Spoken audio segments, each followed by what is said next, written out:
My biggest success was going to my first Olympic Games, 2004 Athens Olympics, and having success there, winning Olympic gold medal.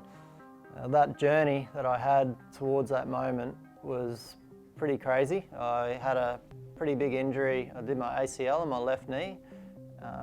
1 year before the first game, I had the operation on my left knee 11 months exactly before the first game at the Olympics.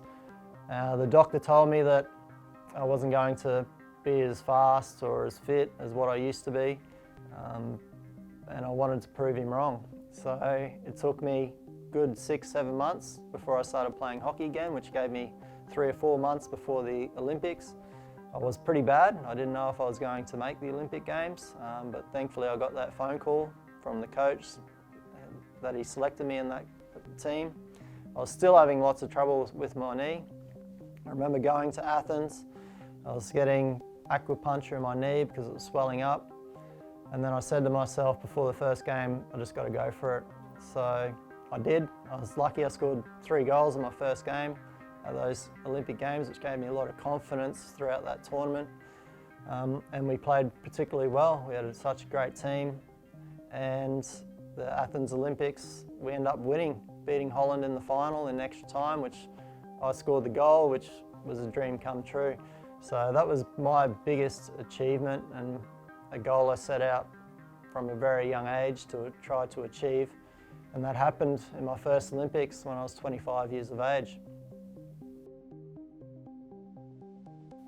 My biggest failures, I guess, is not preparing and not performing at my best at bigger tournaments.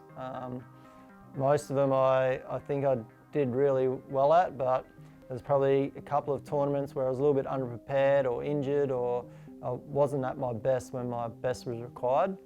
And as a professional athlete, you want to be your best when your best is required, and you don't want to let your teammates down or yourself down. So I guess my biggest failure, was when I had to be at my best and I wasn't, and that really hurts. It hurts more than losing. If you're going to lose, you want to be at your best when you lose. But if you lose when you're not at your best, it really hurts. After being voted best player in the world and Olympic Games gold medal, I had to go back and reset some goals. My new goal was I wanted to be the best player that I could possibly be. I'd achieved so much in that short time of 4 years playing international hockey and playing for the Kookaburras. I'd been to a World Cup, won the Olympics, won a Commonwealth Games. So that was my new challenge, is to see how good I could possibly get.